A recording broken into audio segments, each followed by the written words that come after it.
Mada, the water demon of Vietnamese folklore. There is an old saying in the Vietnamese countryside: never answer a voice calling your name from the river at night. Because sometimes it is not human. In the deepest parts of Vietnam's muddy rivers, beneath the silent black water, people believe something still waits. Not a ghost, not a monster, something far older, something hungry. They call it Ma Da, the drowned spirit, the thing that drags the living into the water, so it can finally escape its own curse. For hundreds of years, fishermen whispered the same terrifying stories. A woman crying near the riverbank at midnight, a child's laughter echoing across empty water, a pale hand reaching out beneath the moonlight, and then, splash, gone. No body, no scream, only ripples fading into darkness. Some say Ma Da was once human, a lost soul drowned in rage, betrayal, or despair. But Vietnamese folklore warns of something even darker. A Ma Da can never reincarnate, unless it finds someone to replace it. That is why it waits. Patiently, silently, watching from beneath the riverbed, searching for the next victim foolish enough to look into the water after dark.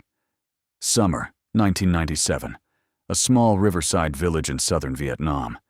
The rain had not stopped for 7 straight days. Floodwater swallowed the roads. The river rose higher every night. And strange things began happening after sunset. Dogs barked at empty water. Fishermen disappeared without a sound. And every midnight, someone heard knocking beneath the wooden floors of their homes. 3 knocks. Slow. Wet. As if something underneath the river wanted to come inside. Most villagers locked their doors and prayed. But one boy named Min heard something else. A woman's voice. Soft. Gentle. Calling his name from the river. Min. At first he thought it was his mother. But his mother had been dead for 10 years. Still, the voice kept calling. Every night. Closer. And closer. Until one night, Min followed it into the darkness. The village slept beneath the sound of endless rain. Min stood barefoot at the edge of the riverbank. The muddy water moved slowly tonight. Too slowly, as if the river itself was holding its breath. Then, Min, the voice returned. Soft, broken, almost loving. A cold wind crawled across his skin. His heart pounded violently inside his chest, but his legs kept moving forward on their own. Step, step, step. The deeper he walked into the fog, the quieter the world became. No frogs, no insects, no sound of rain. Only the river and the voice. Come closer. Suddenly, he saw her. A woman in a white aloud, standing waist-deep in the black water. Her long, wet hair covered most of her face. Her skin looked pale beneath the moonlight. But somehow, she felt familiar. Too familiar. Mom. The woman slowly lifted her head and smiled. Min froze. That was not his mother. Its mouth stretched far too wide. Its eyes were completely black. River water poured endlessly from its lips as it whispered, "You finally came back to me." The water exploded. A rotten hand shot out from beneath the river and wrapped around Min's ankle. Then another. Then another. Dozens of pale arms emerged from the darkness below the surface, bloated, twisted, covered in mud and river weeds. The dead. Min screamed as the hands dragged him toward the river. He clawed desperately into the mud, fingernails tearing apart against the rocks. "Help!" But the village behind him remained silent. Because everyone in that village knew one terrifying rule. If you hear screams near the river after midnight, do not look. The Ma Da can mimic voices, and the moment you answer, it already owns you. Min's body slid deeper into the freezing black water. The woman in white moved closer without walking, floating, smiling wider. Take my place." Suddenly, a loud bang echoed through the night. Fire exploded across the riverbank. An old man holding a burning torch appeared from the fog. It was Ong Bay, the village shaman. His face turned pale the moment he saw the thing in the water. "Don't look into its eyes," he screamed. The old man threw a bundle of burning herbs into the river. The water hissed violently. The creature shrieked, not like a human, like hundreds of drowning voices screaming together beneath the river. For 1 second, the illusion disappeared. Min finally saw its true form. Its body was swollen and rotten. Its skin hung like wet paper. Tiny dead fish moved inside its stomach, and wrapped around its neck were dozens of human hands, the hands of previous victims. The Ma Da lunged forward with impossible speed. The river erupted like a living creature, and then everything went black. Min woke up choking on river water, coughing violently. Mud filled his mouth. His entire body trembled from cold. The storm was gone. Only silence remained. He was lying inside Ong Bay's small wooden house near the edge of the village. Ancient talismans hung from every wall. Bowls of salt surrounded the bed, and beside the doorway burned 3 sticks of incense. Ong Bay sat quietly in the darkness, smoking. "You should already be dead," the old man said without looking at him. Min tried to speak, but then he noticed something horrifying. His ankles. Dark fingerprints covered both legs, bruises shaped like human hands, and beneath his skin, something was moving, slowly, like worms crawling through his veins. Ong Bay finally looked at him. Its eyes no longer see you as prey. Now, it marked you. Min's blood turned cold. "What does that mean?" The old man stayed silent for several seconds before answering. "It means the Ma Da failed to drag you away. But it touched your soul." Thunder rumbled far away. Ong Bay leaned closer. "And once a Ma Da marks someone, it never stops hunting them." Over the next few days, strange things began happening. Every mirror Min looked into reflected water behind him, even when the room was dry. At night, he heard dripping sounds beneath his bed. Drip, drip, drip. One morning, he woke up covered in river mud. But the worst part was the dreams. Every time he slept, he stood inside the same dark river. And each night, the woman in white came closer. The first dream, she stood far away. The second, she reached the middle of the river. The third night, she stood directly in front of him. Smiling, her rotten fingers touched his face gently. "You belong to the river now." Min woke up screaming. Water poured from his mouth onto the floor. But this time, mixed inside the water, were long, black strands of hair. Terrified, Min returned to Ong Bay. The old shaman listened carefully before opening an old wooden box hidden beneath the altar. Inside were ancient documents stained yellow by time, and one photograph, a black and white image taken nearly 40 years earlier. Min's breathing stopped. The woman in white stood beside the river in the photograph, smiling, exactly the same face. Impossible. "Who is she?"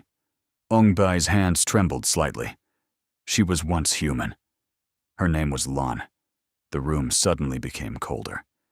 She drowned in this river in 1952. But the villagers later discovered the truth. Ong Bai looked directly into Min's eyes. She did not drown alone. Min swallowed hard. "What do you mean?" The old man whispered. "She dragged her own little sister into the river with her." Silence filled the room. Since that day, Ong Bai continued, every few years, someone disappears, especially young men who carry sadness in their hearts. Min's face slowly changed, because there was something Ong Bai did not know. The voice of the Ma Da sounded exactly like his dead mother. Exactly. And for the first time, Min began wondering something terrifying. What if the creature was not simply calling him? What if it knew him? That night, the river disappeared. Not physically, but from the village. No sound of flowing water, no frogs, no wind. It was as if the entire world had gone deaf. Min sat alone inside his house, staring at the family altar. His mother's photograph flickered beneath candlelight. Then, the candles went out. Darkness swallowed the room instantly, and from somewhere outside, he heard wet footsteps, slow, dragging, circling the house. Min stopped breathing. Step, drag, step, drag. Then came the voice, soft, broken, right outside his window. Min, his blood froze, because this time, it was not pretending to sound like his mother anymore. Now, it sounded like himself. Knock, knock, knock. 3 slow knocks beneath the wooden floorboards, exactly like the villagers described. Min backed away in terror. But then, another sound. Crying. A little girl crying beneath the house. Big brother, help me. The floorboards suddenly became wet. River water seeped upward through the cracks like blood. And beneath the gaps in the wood, Min saw fingers. Tiny pale fingers scratching upward from the darkness below. Something underneath the house was trying to climb inside. The next morning, Min ran to Ong Bay in panic. But the old man was gone. His house stood empty. The incense burned out. Talismans ripped apart. Furniture overturned. Only one thing remained. A message written on the wall with muddy water. It knows. Then Min noticed something even worse. Footprints. Wet footprints. Leading from the river into the house. But none leading back out. That night, the village lost electricity. Rain returned harder than ever. The river overflowed violently as thunder shook the sky. Villagers locked themselves inside their homes, praying, everyone except Min, because he finally understood something horrifying. The Ma Da was not hunting randomly. It wanted him specifically. And somewhere deep in his memory, he already knew why. Fragments began returning. A river. Screaming. Tiny hands slipping beneath dark water. And a little girl crying his name. Min collapsed to his knees. No. His childhood memories finally returned. 20 years ago, he had a younger sister. And one rainy afternoon near this exact river, she drowned. But nobody ever found her body. The adults called it an accident. But Min remembered the truth now. He was the one holding her hand. And when the floodwater pulled her away, he let go. The river outside exploded with thunder. Then suddenly, every dog in the village began howling at once. Villagers later swore they saw hundreds of shadowy figures standing inside the rain near the riverbank that night. Watching. Waiting. Min stepped outside slowly. The storm swallowed him instantly. And there, standing in the middle of the flooded river, was the woman in white. Except now, she was no longer alone. Around her stood dozens of drowned figures beneath the rain. Men, women, children, all staring directly at Min. The woman smiled, and beside her stood a little girl holding her hand.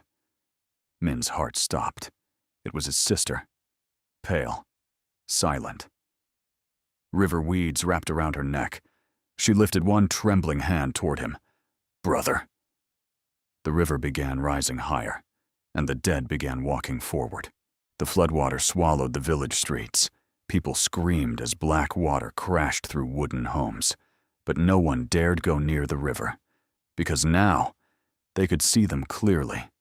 Faces beneath the water, watching, smiling, waiting. Min stood frozen in the storm. Rain poured down his face as the drowned spirit slowly walked through the flood toward him. His little sister stood among them silently. Water dripped from her pale dress. Her empty eyes never blinked. "Brother," her voice sounded distant, like it came from underwater. "Why did you let go?" Min's body shook violently. "I tried to save you." But even as he said it, he remembered the truth. He did let go. Not because he wanted her dead, but because he was afraid. The current was too strong. He was only a child, and guilt had buried that memory deep inside him for 20 years. The woman in white stepped closer. Lon, the first Ma Da, her rotten face twisted into a smile. "That pain inside you, it belongs to the river." Suddenly, the drowned spirits rushed forward. The flood exploded upward like a living nightmare. Hundreds of dead hands grabbed Min at once, pulling, clawing, dragging him toward the water. Min screamed as icy hands wrapped around his throat. And then, a massive burst of fire erupted behind him. Ong Bay appeared on the riverbank, holding an ancient bronze blade covered in red symbols. Blood ran down his arm. The old shaman had cut his own hand. He pointed the blade toward the river and roared, "The dead do not belong among the living." The river screamed, not metaphorically. The entire river screamed, thousands of voices crying together beneath the storm. Ong Bay shoved the blade into the flooded ground. Instantly, the water around Min began boiling violently. The drowned spirits shrieked in agony. Lon's smile vanished for the first time. "You cannot stop us forever," she hissed. Ong Bay stared directly at her. "No, but tonight, he ends this." The old man turned toward Min and said the one thing Min feared most. "She is bound to your guilt. If you want this to end, you must let your sister go." The storm grew louder. Min looked toward the little girl standing in the water, his sister, still staring at him with those empty eyes. For 20 years, he had carried guilt like chains around his soul. But now he understood. The river fed on grief, on regret, on people unable to forgive themselves. That was how the Ma Da survived. Min slowly walked into the floodwater. Ong Bay screamed for him to stop, but Min kept moving, step by step, until the freezing river reached his chest. Lon watched silently, smiling again. She thought she had already won. Then Min reached his sister. His trembling hand touched her cold face gently. And for the first time in 20 years, he cried, "I'm sorry." Thunder shook the sky. His sister stared at him silently for several seconds. Then slowly, the anger in her eyes disappeared. The river suddenly stopped moving. Everything became silent. The little girl smiled weakly, just once. Then her body began dissolving into water beneath the rain. Lon's expression changed instantly. Fear. Real fear. Because the curse was breaking. "No," she whispered. The drowned spirits began sinking back beneath the flood one by one. The river pulled them downward violently. Lon screamed as black hands emerged from beneath the water, this time dragging her downward. The souls she trapped for decades were finally taking her with them. Her final scream echoed across the storm. The river never forgets. Then silence. The floodwater collapsed, and the river became calm again. Morning came slowly. The storm was gone. Villagers stepped outside carefully into the sunlight. The river looked normal again, peaceful, as if nothing had happened. Ong Bay sat quietly by the shore, smoking in silence. Min approached him slowly. "Is it over?" The old man looked toward the water for a long moment, then answered softly, "For now." Min frowned. Ong Bay pointed toward the middle of the river. Something floated there gently beneath the morning fog. A white aloud, and beside it, small ripples moving against the current. as if something beneath the water was still alive. 3 months later, the village slowly returned to normal. Children played near the river again. Fishermen returned to work. People stopped whispering about ghosts after sunset. But nobody noticed one strange thing. The river no longer reflected the sky. Even at noon, its surface always looked dark, as if something deep below still blocked the light. Min tried to move on. He repaired his house, helped villagers rebuild after the flood, and every morning he burned incense for his sister beside the riverbank. But sometimes, late at night, he still heard dripping sounds inside his room. Drip, drip, drip. Whenever he turned around, nothing. At least, that's what he told himself. One evening, Ong Bei visited him unexpectedly. The old shaman looked weaker now, older, as if the flood had stolen years from his life. Without saying a word, he placed an old notebook onto the table. Its cover was cracked and stained by water. "This belonged to my grandfather," Ong Bei said quietly. "He was the first person who ever survived the Ma Da." Min's face changed instantly. "Survived?" Ong Bei nodded slowly. Then he said something terrifying. "The Ma Da was never just one spirit." Silence filled the room. "The river creates them." Min felt cold again.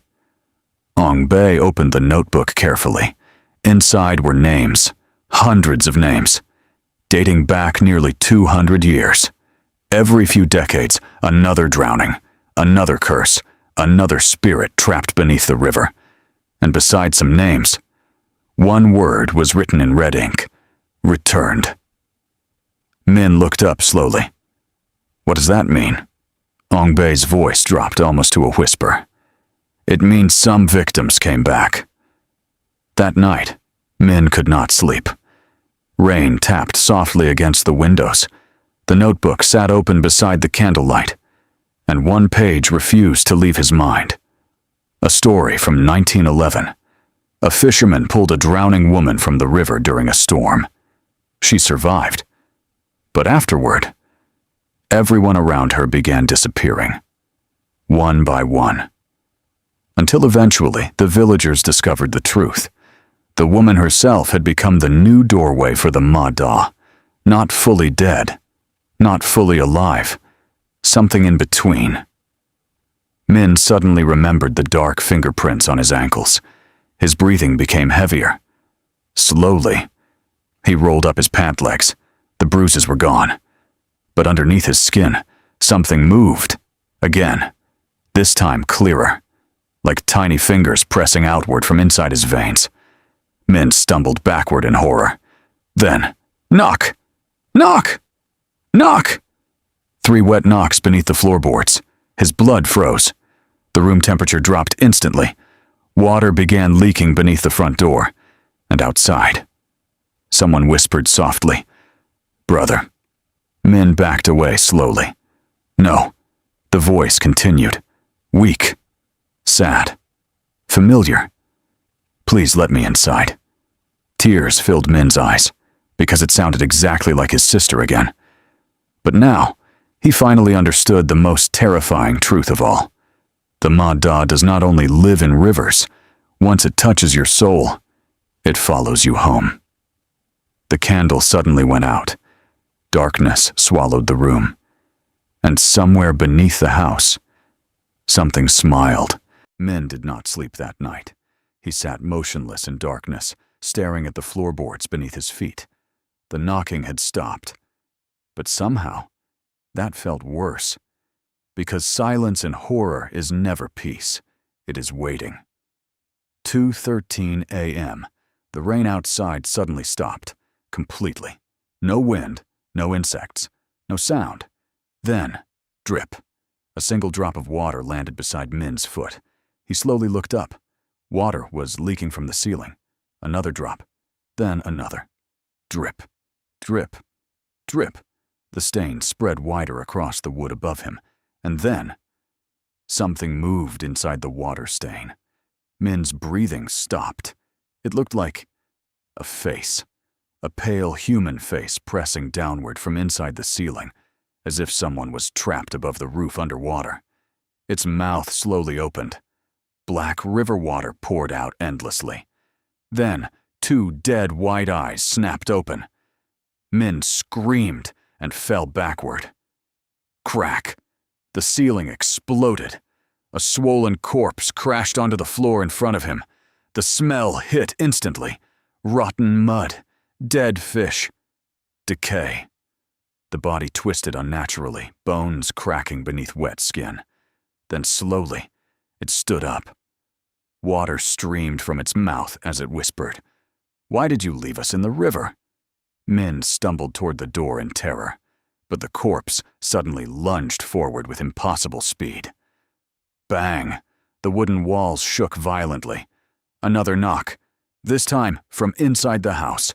Then another. Bang! Bang! Bang! The floorboards beneath Min's feet began swelling upward, like dozens of bodies underneath were pushing against the wood, trying to break through. The entire house started shaking, and then hands emerged.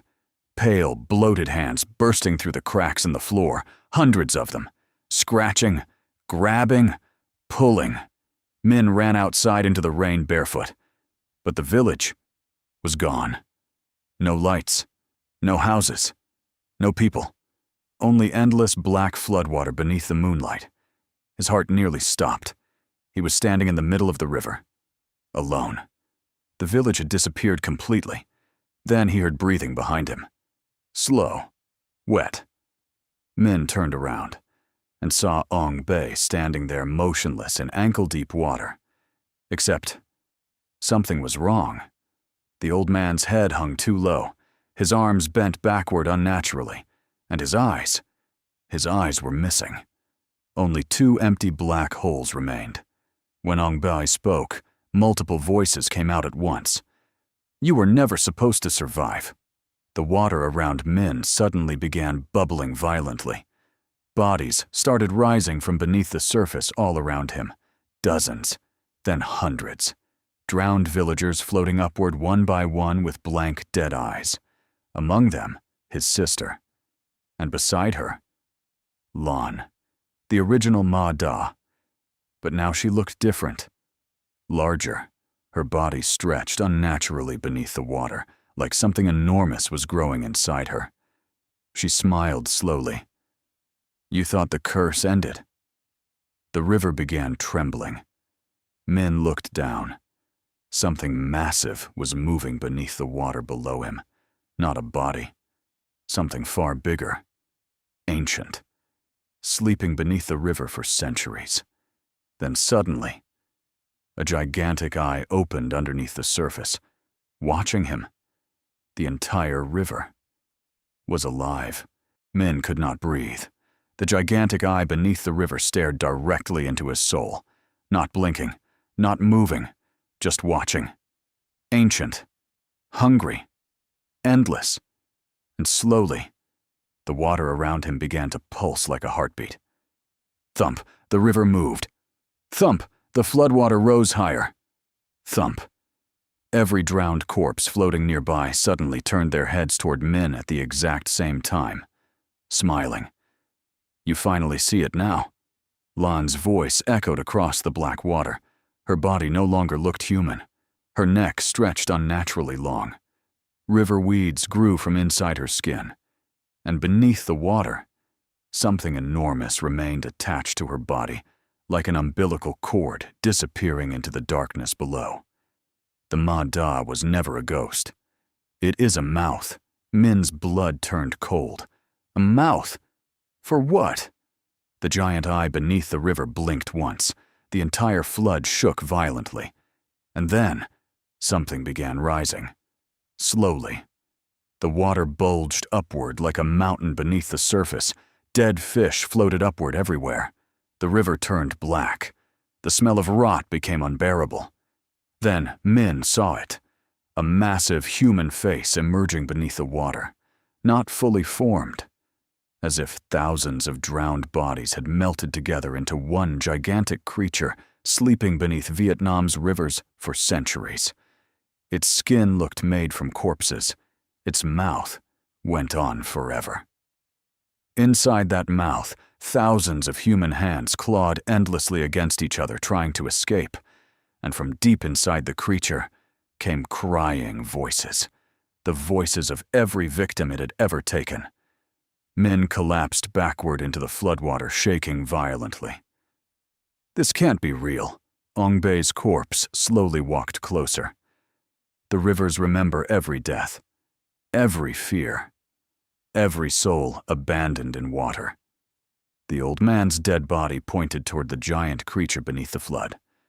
And over time, those souls became Ait. Suddenly, Min heard singing, soft, gentle, a lullaby, his mother's lullaby. His eyes widened in horror, because the song was coming from inside the creature's mouth. No. Then he saw her, a woman trapped among thousands of bodies inside the darkness. His mother, pale, drowned, reaching toward him desperately. Min. Tears filled his eyes instantly. The creature knew. It knew exactly which voices hurt the most. That was how it hunted. Not with claws, not with strength, but with grief, regret, love. It called people using the voices they would follow willingly into death. The giant mouth beneath the river slowly opened wider, too wide. The sky itself seemed to bend around it, and suddenly, every villager who had drowned over the past 2 centuries began crawling out of the flood, some missing faces, some carrying broken necks, some still holding children in their arms, all walking toward Min silently. The dead were coming ashore. Lon smiled wider than ever before. Tonight, the river feeds. The ground beneath Min's feet suddenly cracked open. Floodwater exploded upward from below as countless hands grabbed his legs again, pulling him downward, dragging him toward the enormous mouth beneath the river. Min screamed as icy fingers wrapped around his chest, and then his sister appeared beside him once more, but this time she was crying, real tears, not river water. "Brother, you have to wake up." Min froze. Wake up? The world around him suddenly flickered, like broken film. For one horrifying second, the river disappeared, and Min saw himself, still lying unconscious inside Ong Bei's ruined house, covered in water, not moving. His body had never escaped. Everything since the flood might have been inside the Ma Da's nightmare. And slowly, the giant creature beneath the river smiled, because Min was finally beginning to understand the true horror. The Ma Da does not only drown bodies, it drowns minds. And once it pulls your soul deep enough, you never know what is real again. Min's eyes snapped open. He gasped violently for air. Darkness. Cold. The smell of wet wood and incense filled his lungs. He was back inside Ong Bei's ruined house, exactly where he had seen himself. For several seconds, he could not move. His entire body shook uncontrollably. Was it over? Or had the nightmare only changed shape? Then, he heard breathing, very close. Min slowly turned his head. Someone was sitting in the corner of the room, a woman. Long, wet hair, white ao dye, head lowered. Lon, completely motionless. Min's heart nearly exploded. But then, the woman spoke softly. "Don't let it hear you." Min froze. That voice did not sound evil anymore. It sounded terrified. Outside, thunder rumbled across the flooded village. Lon slowly lifted her head. For the first time, her face no longer looked monstrous. She looked exhausted, broken, like someone trapped in endless drowning. "You don't understand what lives beneath the river," she whispered. Min stared at her silently. "You killed all those people." Lon's eyes filled with black tears. "No. It used me." The candlelight suddenly flickered violently, and somewhere far below the house, something moved. A deep sound echoed upward from beneath the earth. Not a growl, not an animal. Something bigger, ancient, breathing. The entire room trembled slightly with every breath. Lan's face turned pale instantly. It's waking up. Min backed away slowly. What is that thing? Lan looked toward the floorboards, then whispered the words villagers feared for generations. The River King. Silence. In the old days, Lan continued, people believed every river had a spirit, a god. But gods forgotten by humans become hungry. The walls creaked around them. Water slowly leaked upward through the floor again. Lan's voice trembled. For centuries, people fed the river with fear, death, and grief. And eventually, the river learned to feed itself. Min suddenly remembered something from childhood, an old story his grandmother once told him. During ancient floods, villagers sometimes sacrificed animals to calm the river. But during the worst years, people disappeared. Children, travelers, fishermen, offerings. His blood turned cold. The Mada. Lan nodded slowly. We are only the hands. The River King is the mouth. Boom. The house shook violently. One of the floorboards suddenly exploded upward. A flood of black water burst into the room, and with it came whispers. Hundreds of whispers overlapping together. Hungry! So hungry! Min covered his ears in terror. But the voices were not outside. They were inside his head. Images flashed violently through his mind. People drowning. Children dragged underwater. Entire boats sinking in storms. Centuries of death. Centuries of fear. And beneath it all, something enormous sleeping under Vietnam's rivers, growing stronger every time humans fed it grief. Lan grabbed Min's arm suddenly. We have to leave now. The two ran outside into the storm, but the village was changing. The floodwater now reached the rooftops. Dead fish covered the streets, and every mirror-like puddle reflected a different sky. Not clouds, but darkness underwater. Then the church bell began ringing by itself. Dong! Dong! Dong! Villagers slowly emerged from their homes one by one, but something was horribly wrong. Their eyes were completely black. Water poured from their mouths as they walked silently toward the river, like sleepwalkers answering a call.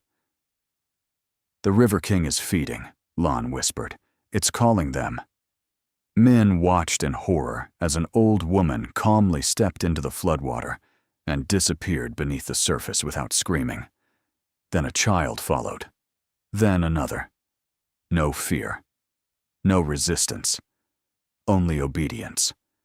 The river was collecting souls, and in the distance, far beyond the flooded village, something gigantic slowly began rising beneath the waterline. The storm swallowed the entire village. Lightning flashed across the sky, and for one terrifying second, Min finally saw it clearly.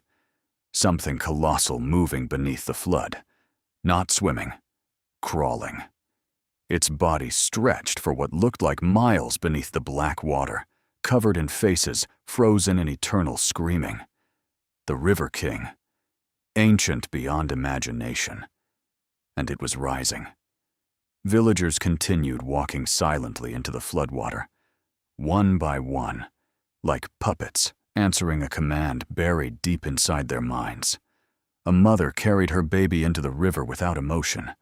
An old fisherman smiled peacefully as the water swallowed him whole.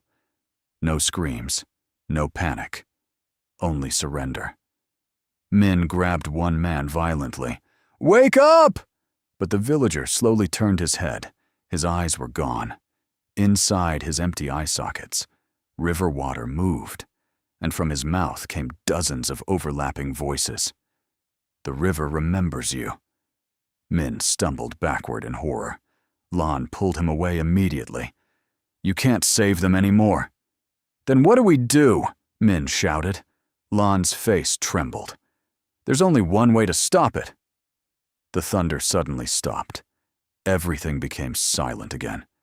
And silence was worse.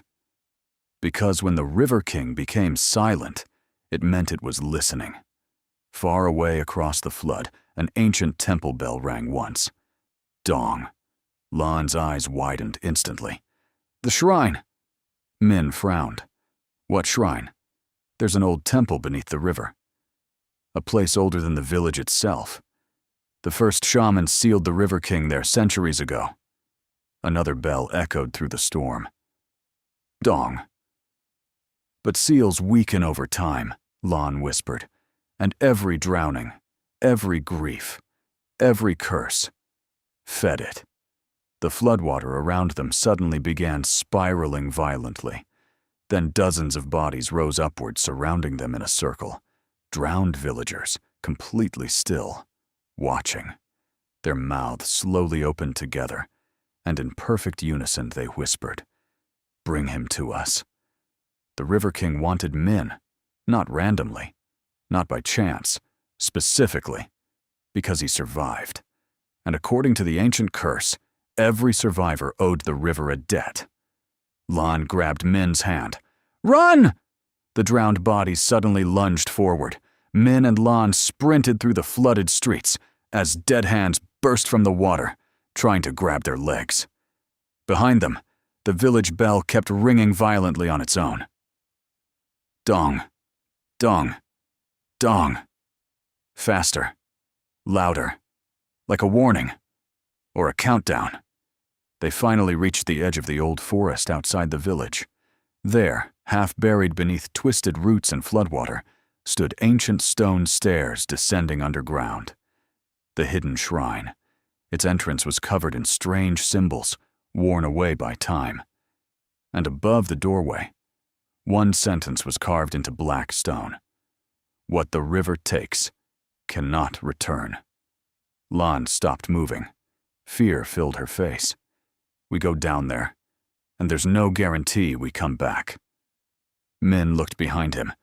The flood was rising rapidly through the forest now, and far in the distance, the River King's gigantic silhouette slowly moved beneath the waterline toward them. Each movement caused trees to collapse. The earth itself trembled beneath its weight. Min looked back at the dark staircase descending underground, then took a deep breath. "We end this tonight." Lightning exploded across the sky, and together, they stepped down into the darkness beneath the river. The stone staircase descended forever. Cold water dripped from the ceiling above them. The air smelled ancient, like something sealed away long before history remembered its own name. Min carried the burning torch, while Lan walked silently beside him. Neither spoke, because deep underground, they could already hear it, breathing, slow, massive, alive. The staircase finally ended at a gigantic underground cavern beneath the river. Min froze instantly. An entire temple stood hidden beneath the earth. Ancient pillars covered in forgotten Vietnamese symbols rose from black water. Broken statues of river gods lined the walls. But every statue had one thing in common. Their faces were destroyed, as if people had tried to erase them from existence. And in the center of the cavern stood a colossal stone gate, chained shut with thousands of rusted iron seals. Behind it, something moved. Thump, the chains trembled. Thump, water rippled across the cavern floor. Thump, every torch in the temple suddenly extinguished at once. Darkness swallowed everything. Then, whispers, hundreds of them, coming from all directions. "Min, come closer. We remember you." The voices sounded like drowned children. Min's breathing became unstable. Then suddenly, the torch reignited by itself, and he saw them. People standing in the water around the temple. Dozens. No, hundreds. The dead villagers. Motionless, watching him silently from the darkness. Lan grabbed his arm tightly. "Don't listen to them." But Min's eyes slowly drifted toward the giant stone gate. Something behind it was calling him, not with words, with emotion. Sadness, loneliness, grief. The gate understood pain, and it fed on it. Min approached the ancient chains carefully. Symbols were carved into every seal, warnings, prayers, names of the dead. Then he noticed something horrifying. Fresh scratches. The seals were breaking from the inside. Suddenly, crack. One chain snapped violently. The sound echoed across the cavern like thunder.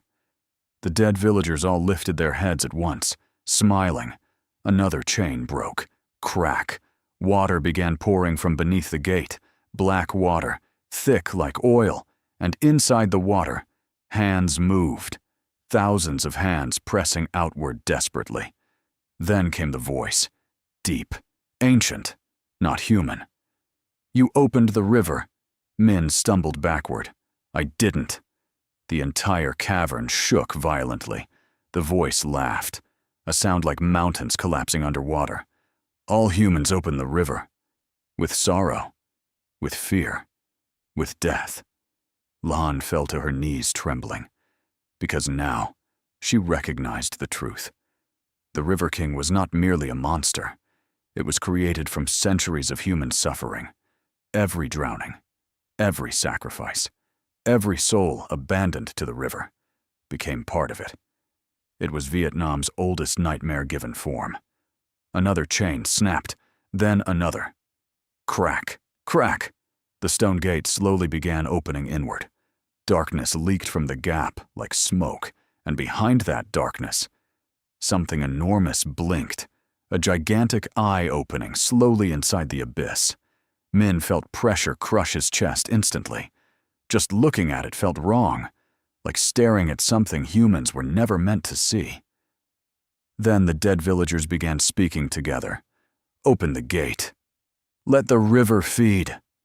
The floodwater inside the cavern suddenly rose to Min's knees, then his waist. The River King was waking fully now, and once the final seal broke, it would rise from beneath the rivers and drag the entire village into the depths forever. Lan looked toward Min desperately. There's only one seal left. Min turned slowly. At the center of the gate, one final chain remained untouched. Wrapped around it was a human skeleton holding an ancient bronze dagger. And carved into the skeleton's chest were 4 words. Only the offering closes it. The cavern trembled violently. Water crashed against the temple pillars as the final chain groaned under impossible pressure. Thump, the River King moved behind the gate. Thump, the gigantic eye inside the darkness stared directly at Min now, watching him, learning him. And slowly, the thing behind the gate began smiling. Lan's face turned pale as she stared at the skeleton chained to the final seal. Only the offering closes it. Her voice shook. The shaman sealed it centuries ago using a human soul. Min looked at the bronze dagger in the skeleton's hands. Cold realization spread through him instantly. This isn't a prison. It's a feeding ritual. Lan nodded slowly, tears mixing with river water on her face. The River King never truly dies. It only sleeps. And every generation, someone must stay behind to keep it buried. Crack. The final chain split slightly. Black water exploded outward from the gap. The dead villagers immediately began screaming, not in pain, in excitement. The River King was almost free. And now Min finally understood the true meaning of the curse. The Ma Da existed for one purpose only: to lure sacrifices back to the river, to feed the seal, to keep the ancient thing below asleep. Every drowning, every ghost story, every whisper in the dark was part of the cycle. A machine built from fear and death. Suddenly, Min heard his sister's voice again. Brother. He turned. She stood behind him in the floodwater, small and pale beneath the torchlight. But this time, she looked human again.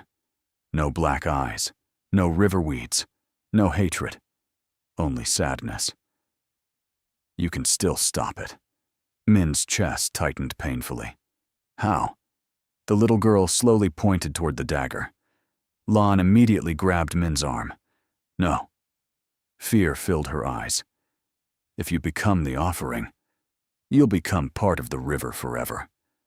The cavern shook harder. Huge cracks spread across the stone gate now.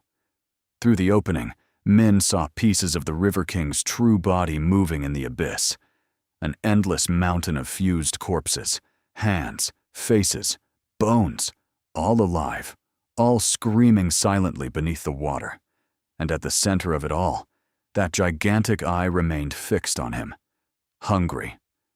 The River King finally spoke again, this time directly inside Min's mind. You already belong to me. Images exploded through his head instantly. He saw future floods swallowing entire villages, children dragged underwater, thousands dead. The River King showed him exactly what would happen if the seal broke. Vietnam's rivers turning black, entire cities drowning, the dead walking beneath endless rain. Then came the final vision. Min saw himself standing beside the river years later, smiling, calling someone's name from the darkness. The next, Ma Da. The next, cursed soul. No. Min fell to his knees, shaking. The River King laughed again. You cannot escape the river. You are the river now. The final chain suddenly snapped halfway. The dead villagers began crawling toward the gate violently, trying to help it open fully. Lon screamed at Min. Decide now. The torchlight flickered wildly. The cavern flooded faster, trying to help it open fully. Lon screamed at Min. Decide now. The torchlight flickered wildly. The cavern flooded faster, and selfish survival that fed it for centuries. Min slowly stood up, then took the bronze dagger from the skeleton's hands. Lan's eyes filled with tears instantly. No. Please. Min looked toward his little sister one last time. She smiled softly, the same smile she had before the river took her. And for the first time in 20 years, Min was no longer afraid. The River King screamed. The entire cavern exploded with rage as Min stepped toward the final seal holding the dagger. Thousands of drowned souls shrieked together. The flood rose violently. The gate began opening wider, and from the darkness behind it, something enormous finally reached outward. A gigantic hand emerged from the darkness behind the gate. Not flesh, not fully human. It looked like thousands of drowned bodies fused together into one impossible limb. Faces screamed silently from inside its skin. Arms twisted unnaturally around each other. Bones cracked as the creature forced itself through the opening. The River King was being born. The cavern collapsed around them. Ancient pillars shattered into the flood. Statues of forgotten river gods broke apart one by one, and the dead villagers, they began worshiping it, falling to their knees in the water, smiling, crying, as if something inside their drowned souls finally found their god again. The River King's eye opened wider behind the gate. Then its voice thundered through the cavern. All rivers return to me. Min gripped the bronze dagger tightly. The blade vibrated violently in his hand, almost alive. Ancient symbols carved into the metal suddenly ignited with deep red light. Lon screamed over the roaring flood. Once you do this, there's no coming back! The River King laughed, a sound so deep the water itself shook. He already belongs to the dead. Min looked at his sister one final time. She stood untouched by the chaos around them, small, silent, waiting. I'm sorry, Min whispered again. But this time, he was not apologizing for failing to save her. He was saying goodbye. His sister smiled softly through tears, then slowly began fading into light. Not water. Light. The curse around her was finally breaking. The River King suddenly realized what was happening. Its gigantic eye widened in fury. No! The entire cavern exploded. Floodwater rose like a tsunami as thousands of drowned spirits rushed toward Min at once. The dead clawed at him desperately, trying to stop him. Because the river did not want sacrifice. It wanted fear. It wanted survival. Selfishness. Despair. That was how it fed. But Min no longer feared dying. And for the first time in centuries, the River King felt something it had almost forgotten. Fear. Min drove the bronze dagger directly into the final seal. Instantly, the world stopped. Silence. Absolute silence. Then, a deafening scream erupted from beneath the river. Not from one creature, but from millions of voices together. The River King convulsed violently behind the gate. Cracks of blinding red light spread across its enormous eye. The dead villagers began dissolving into water around the cavern. Lan collapsed to her knees, screaming as black river marks spread across her skin. The entire temple started sinking. Fast. Very fast. The River King roared one final time. The river never ends. Boom. The gate exploded shut. The colossal hand reaching outward was instantly severed. Black blood flooded the cavern. Then everything collapsed into darkness. Far above the underground shrine, the storm suddenly stopped. Across the village, floodwater began retreating rapidly. Villagers awoke beside riverbanks with no memory of how they got there. The river became calm, silent, peaceful, as if the nightmare had never existed. 3 days later, rescue teams searched the destroyed underground shrine after the flood receded, but they found no bodies. Not Min, not Lan, nothing. Only one thing remained inside the ruins, an ancient bronze dagger embedded in stone, and beside it, fresh, wet footprints leading deeper into darkness underground. Footprints that suddenly stopped, as if someone, or something, was still standing there, watching, waiting. Even today, old fishermen in southern Vietnam still whisper the same warning. If you hear someone calling your name near a river after midnight, do not answer, because sometimes the river remembers you.